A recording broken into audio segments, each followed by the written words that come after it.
नमस्कार, स्वागत है आप सभी का बिहार समाचार में। बिहार की तमाम खबरों की ओर बढ़ने से पहले मेरी आपसे एक छोटी सी अनुरोध है, कृपया वीडियो को एक प्यारा सा लाइक अवश्य कर दीजिएगा, क्योंकि आपका एक लाइक करना ही हमारी मेहनत का फल होता है। तो चलिए शुरुआत करते हैं आज की पहली और बड़ी खबर से। बड़ी खबर है, नीतीश से मिलने रात के अंधेरे में पहुंचे लालू, बंद कमरे में हुई बातचीत। आपको बता दें कि राजद सुप्रीमो लालू प्रसाद यादव आज रात के अंधेरे में अचानक सीएम आवास पहुंचे, जहां बंद कमरे में मुख्यमंत्री नीतीश कुमार से बातचीत की। बता दें कि 23 जून को पटना में विपक्षी दलों की बैठक बुलाई गई है। वहीं मुख्यमंत्री नीतीश कुमार के नेतृत्व में यह बैठक आयोजित की गई है। विपक्षी दलों की बैठक की सारी तैयारियां पूरी कर ली गई है। राजद सुप्रीमो लालू प्रसाद यादव बैठक की तैयारियों का जायजा लेने सीएम आवास पहुंचे थे। उन्होंने बंद कमरे में मुख्यमंत्री नीतीश कुमार से बातचीत की। बैठक की पूरी तैयारियों की जानकारी लालू यादव ने मुख्यमंत्री नीतीश कुमार से ले ली है। दरअसल बता दें कि मुख्यमंत्री नीतीश कुमार की तबीयत खराब थी, जिसके कारण उन्होंने चेन्नई में आयोजित एम करुणानिधि के जन्म शताब्दी कार्यक्रम में जाने का कार्यक्रम स्थगित कर दिया था। मंगलवार की देर शाम बिहार सरकार ने पत्र जारी किया था। इसमें कैबिनेट की बैठक को स्थगित करने की जानकारी दी गई थी। बिहार सरकार के कैबिनेट विभाग की ओर से जारी पत्र में कहा गया था कि अपरिहार्य कारणों से 21 जून को दोपहर 12:30 पर होने वाली कैबिनेट की बैठक को स्थगित कर दिया गया है। बड़ी खबर है, सत्ता किसी की बपोती नहीं है, जो आता है वो जाता ही है, बोले तेजस्वी, यही लोकतंत्र की खूबसूरती है। आपको बता दें कि बिहार के उप मुख्यमंत्री तेजस्वी यादव बुधवार की देर शाम पटना पहुंचे। पटना एयरपोर्ट पर राजद कार्यकर्ताओं ने उनका स्वागत किया। इस दौरान मीडिया से बातचीत करते हुए तेजस्वी यादव ने बीजेपी पर जमकर हमला बोला है। कहा कि बीजेपी जो कहती है उसी बात को क्यों पूछा जाता है, जब सभी विपक्षी दलों के नेताओं ने स्पष्ट कर ही दिया कि बिहार में जो बैठक होने जा रही है एक संकेत है कि आगे परिवर्तन होकर रहेगा। परिवर्तन इसलिए जरूरी है क्योंकि जनता के मुद्दे वो सबसे जरूरी है। वहीं तेजस्वी यादव ने कहा कि चुनाव किसी व्यक्ति विशेष के लिए थोड़े ही ना हो रहा है, क्योंकि यह देश की जनता का चुनाव है। देश के जनता के मुद्दे पर इस बार चुनाव होगा। मोदी के नाम पर चुनाव नहीं होने जा रहा है। हमारे देश के लोगों को अपनी सरकार चुनना है। देश की जनता महंगाई, बेरोजगारी और गरीबी से परेशान है। इसी के साथ तेजस्वी यादव ने फिर कहा कि हम लोग क्या नीति बनाएंगे और क्या कार्यक्रम होगा, यह बात रखेंगे। बैठक हो रही है, सब लोग इसमें आएंगे। यह कोई पहला और अंतिम बैठक नहीं है, और भी बैठक होगी। उन्होंने कहा कि जो भी विपक्षी दल हैं सब कोई अपनी अपनी बातें 23 जून को पटना में होने वाली बैठक में रखेंगे। बड़ी खबर है, अमित शाह से मुलाकात के बाद मांझी का ऐलान, एनडीए का हिस्सा होगा एचएएम। आपको बता दें कि बिहार के पूर्व सीएम और हिंदुस्तानी आवाम मोर्चा के संरक्षक जीतन राम मांझी ने आज दिल्ली में केंद्रीय गृह मंत्री अमित शाह से मुलाकात की। इस दौरान उनके बेटे संतोष सुमन और केंद्रीय गृह राज्य मंत्री नित्यानंद राय भी मौजूद थे। अमित शाह से मुलाकात के बाद मांझी ने एनडीए के साथ जाने का ऐलान कर दिया है। वहीं बता दें कि करीब पौने घंटे तक मांझी और अमित शाह के बीच बातचीत हुई। इस दौरान बीजेपी और हम के बीच गठबंधन पर चर्चा हुई है। बैठक के बाद हम पार्टी के राष्ट्रीय अध्यक्ष संतोष सुमन ने कहा कि हम एनडीए का हिस्सा होगा और सीटों का फॉर्मूला आने वाले दिनों में तय होगा। वहीं गौरतलब है कि महागठबंधन से अलग होने के बाद जीतन राम मांझी और उनके बेटे संतोष सुमन दिल्ली के लिए रवाना हुए थे। वो 2 दिनों से दिल्ली में ही है। आज उनकी मुलाकात केंद्रीय गृह मंत्री अमित शाह से आखिरकार हो ही गई। वहीं बिहार की राजनीति में पिछले कुछ दिनों से काफी उथल पुथल मची हुई है। एक तरफ बिहार के सीएम नीतीश कुमार 23 जून को विपक्षी दलों की बैठक कराने वाले हैं, तो वहीं दूसरी तरफ पिछले कई वर्षों से उनके सहयोगी के तौर पर काम करते आ रही पार्टी हमने अपना हाथ पीछे खींच लिया है और खुद को महागठबंधन से भी अलग कर लिया है। अमित शाह से मुलाकात के बाद मांझी ने एनडीए में जाने का ऐलान कर दिया है। बड़ी खबर है, बिहार में पुल गिरने के मामले पर केंद्र सरकार सख्त, केंद्र की एक्सपर्ट कमेटी से कराई जाएगी जांच। आपको बता दें कि अगवानी सुल्तानगंज के बीच गंगा नदी पर निर्माणाधीन 4 लाइन पुल गिरने के मामले में केंद्र सरकार ने एक्शन लिया है। केंद्र की एक्सपर्ट कमेटी से इस मामले की जांच कराई जाएगी। पुल बनाने वाली कंपनी एसपी सिंगला के कार्यों की भी जांच होगी। बीजेपी नेता सैयद शाहनवाज हुसैन ने भागलपुर में प्रेस को संबोधित करते हुए इस बात की जानकारी दी है।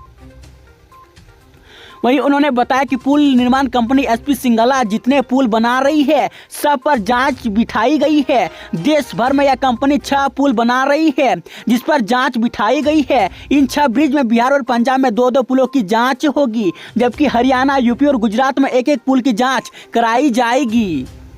वहीं शाहनवाज हुसैन ने कहा कि पुल के भरभराकर गिरने की घटना से भागलपुर की जनता डरी और सहमी हुई है, इसलिए भारत सरकार से हम यह मांग करते हैं कि विक्रमशिला पुल की भी टेंडर फिर से किया जाए। अभी इस पुल का काम शुरू नहीं हुआ है। वहीं एसपी सिंगला कंपनी को ब्लैकलिस्टेड किए जाने की मांग की गई है। बड़ी खबर है, मांझी के एनडीए में शामिल होने पर बोली जदयू यह सब तो पहले से ही तय था। आपको बता दें कि महागठबंधन से समर्थन वापस लेने के बाद हिंदुस्तानी आवाम मोर्चा एनडीए में शामिल हो गई है। केंद्रीय गृह मंत्री अमित शाह से मुलाकात के बाद जीतन राम मांझी ने बड़ा फैसला लिया है। बिहार के पूर्व मुख्यमंत्री जीतन राम मांझी के एनडीए में शामिल होने पर बिहार के वित्त मंत्री विजय चौधरी ने कहा कि यह सब बात तो पहले से तय था। वहीं उन्होंने यह भी कहा कि हम लोगों ने पहले ही यह मान लिया था कि जीतन राम मांझी महागठबंधन के साथ नहीं रहना चाहते हैं और उनकी बातचीत बीजेपी से हो गई है। बीजेपी से उन्होंने बात कर रखी थी कि इसीलिए ऐसा कदम उठाया। वहीं 23 जून को पटना में आयोजित विपक्षी दलों की बैठक को लेकर विजय चौधरी ने कहा कि 23 जून को होने वाली विपक्षी एकजुटता की बैठक को लेकर तैयारियां पूरी कर ली गई है। विजय चौधरी ने कहा कि कल से विपक्षी दलों के नेताओं के आने का सिलसिला शुरू हो जाएगा। वहीं ममता बनर्जी, अरविंद केजरीवाल, महबूबा मुफ्ती, अमर अब्दुल्ला सहित कई दिग्गज नेता कल ही पटना में पहुंचेंगे। विपक्षी दलों के नेताओं के ठहरने का इंतजाम स्टेट गेस्ट हाउस में किया गया है, तो वहीं मुख्यमंत्री आवास में सभी नेताओं की बैठक होगी। बड़ी खबर है, उद्धव ठाकरे के कार्रवाइयों के खिलाफ ईडी की बड़ी कार्रवाई, 16 से अधिक ठिकानों पर ताबड़तोड़ छापेमारी। आपको बता दें कि महाराष्ट्र के पूर्व सीएम उद्धव ठाकरे के कार्रवाइयों के खिलाफ ईडी ने बड़ी कार्रवाई की है। जानकारी के अनुसार मुंबई में 16 से अधिक ठिकानों पर ताबड़तोड़ छापेमारी चल रही है। वहीं बताया जा रहा है कि प्रवर्तन निदेशालय ने बीएमसी कोविड सेंटर घोटाला मामले को लेकर कार्रवाई कर रही है। बताया जा रहा है कि ईडी ने उद्धव ठाकरे के बेटे आदित्य ठाकरे के कार्रवाइयों के घर पर छापेमारी की है। बड़ी खबर है, बिहार के इन जिलों में आज भारी बारिश की चेतावनी को जारी कर दी गई।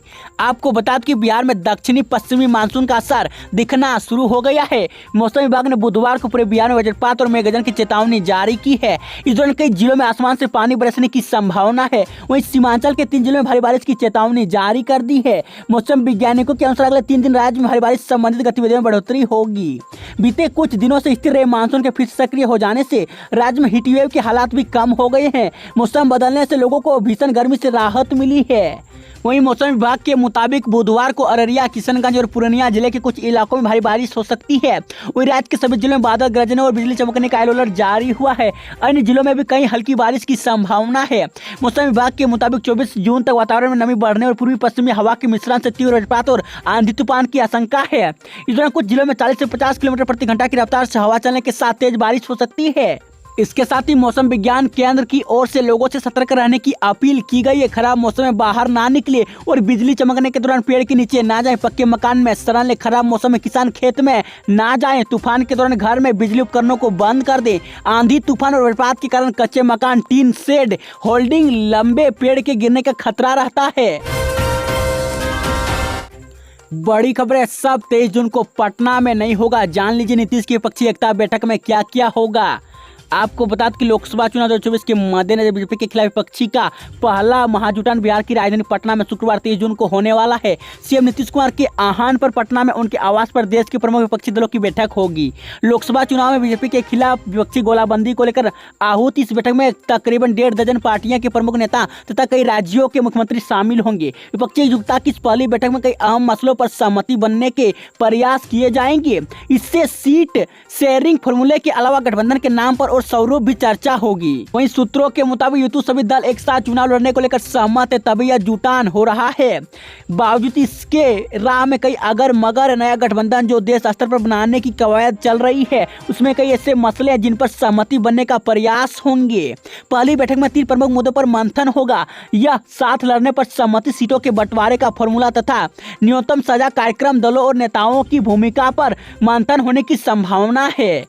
इसके साथ ही इन मसलों का हल 23 जून की पहली बैठक में निकलता है तो जुलाई में विपक्षी गठबंधन के धरातल पर अपने कार्यक्रमों के साथ दिखने की संभावना होगी। नीतीश कुमार भाजपा प्रत्याशियों के खिलाफ एक सीट पर विपक्षी गठबंधन का एक प्रत्याशी फॉर्मूले के तहत 2024 से चुनाव में जाना चाहते हैं।